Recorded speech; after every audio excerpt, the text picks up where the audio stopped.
Alam niyo ba na may isang simpleng paraan para umasenso tayong lahat sa buhay? May alam ako isang napakadaling negosyo na mabilis magpapaangat sa atin. Ipapakita ko sa inyo kung paano tayo maaaring kumita ng higit pa sa kinikita ng karaniwang empleyado. Sadyang mahirap ang buhay ngayon. Marami sa ating kabataan nagsisipag tapos ng pag-aaral pero walang makuhang trabaho. Meron din naman pinapalad na magkaroon ng trabaho o pumasok sa negosyo, ngunit ang kanilang kinikita ay sapat lamang para sa pangunahing pangangailangan tulad ng pagkain, damit at tirahan. Marami sa atin na nagsisikap, pero hindi pa rin pinapalad sa napasukang business. Marahil masyadong mataas ang kapital, kulang sa tauhan, mabagal ang return of investment o di kaya naman ay sadyang mahirap i-manage ang napasukang negosyo.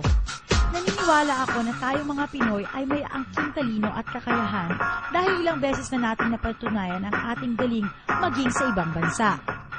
Bigyan lamang ng tamang pagkakataon, manginibabaw ang Pinoy sang manlarangan mapunta. Magaling talaga ang Pinoy maging sa negosyo. Pero sa totoo lang, tinitindi ang kompetisyon ngayon kaya mahirap lumaki sa negosyo. Maaaring ang tatargetin natin ay yung klaseng business na sasagot sa pangunahing pangangailangan natin. Ayon sa National Statistics Office, sa sinurvey na 2 milyong Pilipino, 42.8% ang kita natin ay napupunta sa pagkain. Mura lang naman ang puhunan sa pagkain, pero mabusisi ito at pagod ang katawan mo.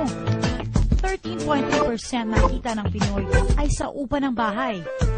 6.7% ay sa mga bilihing karne na inuulam sa araw-araw.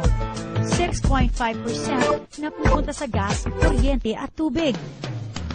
Tignan natin ito. 7.4% ang ginagastos ng mga kababayan natin sa transportasyon at komunikasyon. Mas mataas pa kaysa sa karne, kuryente at tubig. Nagpapatunay na tayo mga Pilipino mahilig makipag-ugnayan. Sa pagtatayo ng negosyo, kailangan na ito ay simple, madaling intindihin. Isang negosyo na hindi na kailangan ng special skills o special education.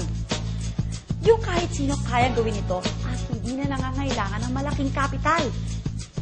Dapat malawak ang market at may produkto na makabago, yung sumusunod sa trend at kakaiba. At ito ay dapat madalas kailanganin para ang negosyo tuloy-tuloy. Itong negosyong ipapakita ko sa inyo, pasok lahat ng criteria na sinabi ko. Una, malaki at bumalawak na merkado. Dapat maraming nangangailangan ito. Biruin nyo, mahigit sa 36.2 milyong Pinoy ay gumagamit ng mga cellphone. At ayon sa survey na ginawa ng Pulse Asia, 96% nito ay naka-prepaid. Ayon naman sa isa pang survey, sa isang taon, gumagastos tayo ng mahigit na 93 billion pesos na halaga para sa prepaid cards. At lumalago pa ito taon-taon ng 18% hanggang 25%. O diba, napakagandang pagkakitaan ng negosyo ng prepaid cards. Ito ay pangmatagalan. Isang negosyo na base sa mobile at wireless technology o ang tinatawag nating cellphone o text messaging business, itatap lang natin ang technology na meron na ang halos lahat ng tao, kaya't mabilis ang bentahan, kaya't hindi na tayo mamumuhunan ng malaki. Pangatlo, ito ay unique, pambihira. Isang m-commerce o mobile commerce ang nag-concentrate sa prepaid at microtransactions. Kumbaga, hindi pa nagagamit ng customer ng produkto, binayaran na niya. Mas pinabilis niyo pa ang pagbili dahil ngayon, pwede pa ang tingin. Napansin niyo ba na dalawa sa pinakamalaking kumpanya ngayon na patuloy sa paglago ay nasa negosyo ng wireless technology?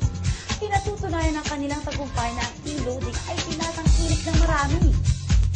Isipin nyo, meron kayong cellphone. Kung gagamit kayo nito, lumalabas ang pera nyo.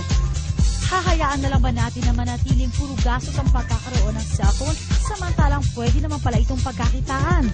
Ito ay consumable. Maaari nating ibenta sa isang tao ng paulit-ulit. Dahil ang mga Pinoy ay malakas kumonsumo ng load. Sigurado ang kita dito. Meron pang programa para kumita ang mga subscribers ng pantay-pantay. Mauna man sila o dumating na tayo sa kalagitnaan, may pagkakataon pa rin tayo makipagsabayan sa kitaan. Kinikilala ng Portal Innovations ang lumalaki at patuloy na paglago ng market ng prepaid business. Kaya naman, tinutugunan nila ang pangangailangan nito. Hindi na baguhan sa larangan ng ganitong negosyo ang Portal Innovations. Noong June 2003, ipinakilala nila ang kauna-unahang Universal Prepaid Loading System sa Pilipinas. Sila din ang nagpakilala ng pagdidistribute ng prepaid cards na cardless sa pamamagitan ng pagpapadala ng pins via text. Hindi lang yan. Nagamit ang Portal Innovations ng 2004 Philippine Marketing Excellence Award for the most outstanding SMS and web technology provider. August 2004 nang ilinunsad ng Portal Innovations ang isa sa pinakabagong programa nito, ang Load Extreme. Ano ba ang Load Extreme? Ang Load Extreme ay isang paraan ng pagdinegosyo na pwede kang magbenta ng iba't ibang prepaid products gamit ang iyong cellphone o computer. Bakit dapat piliin ang Load Extreme system? Hindi nyo kailangan ng malaking kapital. Sa maliit na halaga o maaaring libre pa, pwede kayong maging retailer. Walang physical inventory ng mga prepaid cards. Walang tauhang dapat swelduhan, kung kaya't napakagaan sa bulsa bilang panimulang negosyo o sideline. Dito ay hindi nyo kailangan umupa ng pwesto dahil kahit nasa bahay o nasa labas ka man, maaari pa rin magpatuloy ang negosyo. Pwede itong gawin ng part-time o full-time.